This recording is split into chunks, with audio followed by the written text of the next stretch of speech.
अस्सलाम वालेकुम, मेरा नाम डॉक्टर अहमद यास है। मैं कंसल्टेंट नेफ्रोलॉजिस्ट और ट्रांसप्लांट फिजिशियन हूँ। Sahiwal international hospital, Sahiwal teaching hospital, अवामिक हॉस्पिटल से मुंसलिक हूँ। डायलिसिस क्रॉनिक किडनी डिजीज़ का एक ट्रीटमेंट का हिस्सा है। उन लोगों के डायलिसिस होते हैं जिनके गुर्दे बिल्कुल काम करना छोड़ जाए या इस काबिल ना हो कि वो जिस्म की ज़रूरत को पूरी कर सके।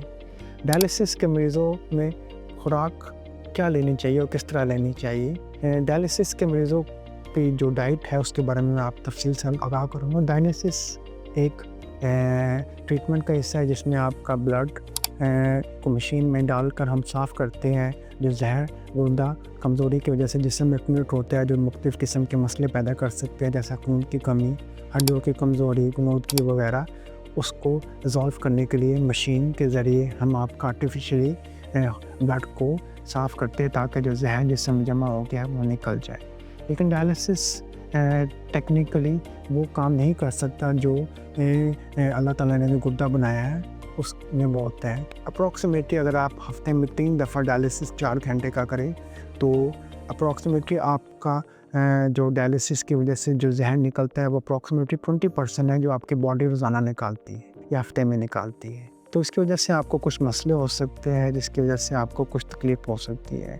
तो डायलिसिस के मरीज़ में सबसे बड़ी प्रॉब्लम इसी वजह से कि 20% ही सिर्फ वो काम ज़हर निकल सकता है जो आपकी बॉडी निकालती है एक नॉर्मल आदमी की। तो उसकी वजह से प्रोटीन लॉस बहुत कॉमन है डायलिसिस के मशीन की वजह से, जिसकी वजह से आपका एल्ब्यूमिन कम हो जाता है, आपके जिस्म में प्रोटीन कम हो जाती है। तो जो लोग डायलिसिस पे है और रेगुलर डायलिसिस पे है उसको रिकमेंड है कि वो प्रोटीन इंटेक का इस्तेमाल ज़्यादा करें।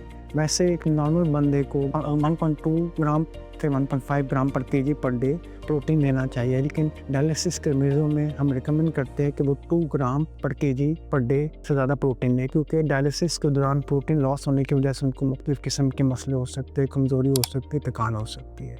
तो प्रोटीन इंटेक डायलिसिस के मरीज़ जो रेगुलर डायलिसिस ट्वाइस वीक या थ्राइस वीक लगा रहे हैं उनको प्रोटीन इंटेक जिसमें रेड मीट भी शामिल है, वाइट मीट भी शामिल है और दालें भी शामिल हैं, वो ज़्यादा इस्तेमाल करनी चाहिए। इसके अलावा डायलिसिस के मरीज़ों में जो सबसे इम्पॉर्टेंट चीज़ है कि उनको अपनी न्यूट्रिशन बेहतर करनी चाहिए। न्यूट्रिशन से मुराद कि हेल्थी डाइट इस्तेमाल करनी चाहिए।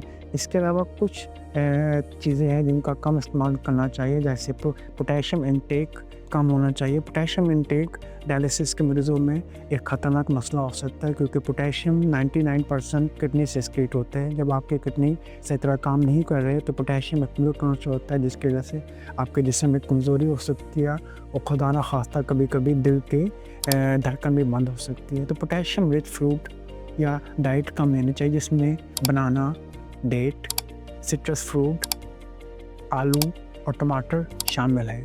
ये डायलिसिस के मरीज़ों को कम इस्तेमाल करना चाहिए। इसके अलावा कैल्शियम इंटेक भी एक इम्पॉर्टेंट चीज़ है, लेकिन कैल्शियम इंटेक की ज़्यादती आपके डायलिसिस के मरीज़ों में आपके बोन्स को और कमज़ोर कर सकते हैं, क्योंकि आपका जो पैराथायरॉयड हार्मोन होता है, ग्लैंड होता है, वो डायलिसिस के मरीज़ में एक्टिव हो जाता है, हाइपरट्रॉफी हो जाता है, जिसकी वजह से बहुत ज़्यादा काम कर रहा होता है। जब वो बहुत ज़्यादा काम कर रहा होता है तो हड्डियों से बोन से पहले ही कैल्शियम को बहुत ज़्यादा एब्जॉर्ब कर रहा होता है। तो पहले ही आपके जिस्म में कैल्शियम की एब्जॉर्प्शन कम, जिस्म में वैसे ही क्रॉनिक किडनी डिजीज़ की वजह से फॉस्फेट की एब्जॉर्प्शन बहुत ज़्यादा हो जाती है, कैल्शियम की एब्जॉर्प्शन गट से कम हो जाती है, जिसको कंपनसेट करने के लिए पैराथायरॉयड ग्लैंड बहुत ज़्यादा एक्टिव होता है, वो आपकी हड्डियों से कैल्शियम ज़्यादा निकालना शुरू हो जाता है। हम रिकमेंड करते हैं कि इसको प्रिवेंट करने के लिए, ताकि आपकी हड्डियाँ और ज़्यादा कमज़ोर ना हो जाए और कैल्शियम और फॉस्फेट और पीटीएच का मिसबैलेंस ना हो जाए, तो आप कैल्शियम इंटेक या कैल्शियम वाली चीज़ें मकदार में लें, जैसे दूध या दूध से बनी हुई चीज़ें ज़्यादा इस्तेमाल ना करें। अगर करनी भी है तो हफ्ते में 2 या 3 दफ़ा मीडियम अमाउंट में इस्तेमाल कर सकते हैं। तो अब पानी का इस्तेमाल एक इम्पॉर्टेंट मसला होता है क्रॉनिक किडनी डिजीज़ में। पानी का इस्तेमाल क्रॉनिक किडनी डिजीज़ में डिपेंड करता है कि आपको यूरिन कितना आता है। अगर आपको यूरिन बिल्कुल ठीक आता है, आपका सांस बिल्कुल ठीक रहता है, तो आप नॉर्मल इंसानों की तरह, नॉर्मल लोगों की तरह पानी पी सकते हैं। लेकिन आपको बॉडी अगर पेशाब या यूरिन कम आता है और आपको बॉडी स्वेलिंग रहता है तो फ्लूइड इंटेक कम करना चाहिए, ताकि आपको बॉडी स्वेलिंग ना हो। क्योंकि बॉडी स्वेलिंग अगर बार बार रहे तो इन्फेक्शन की कॉज बनती है, दिल को कमज़ोर कर सकता है, सांस को ख़राब कर सकती है। साल्ट इनटेक भी डायलिसिस के मरीज़ों में हम कम करते हैं। इसके दो वजह है, एक तो एक डायलिसिस के मरीज़ों में ब्लड प्रेशर का बहुत बड़ा प्रॉब्लम है, दूसरा साल्ट इनटेक की वजह से भी फ्लूइड एक्युमुलेट जिस्म में होना शुरू हो जाता है। तो साल्ट इनटेक रिस्ट्रिक्ट करना चाहिए डायलिसिस के मरीज़ों में। इसकी वजह से एक तो ब्लड प्रेशर आपका कंट्रोल रहेगा और आपके जो फ्लूइड एक्युमुलेशन है वो भी कम होगी। इन शॉर्ट, डायलिसिस के मरीज़ों में प्रोटीन इनटेक और डाइटरी हैबिट, अगर उनको डायबिटीज़ नहीं है तो अच्छी लेनी चाहिए।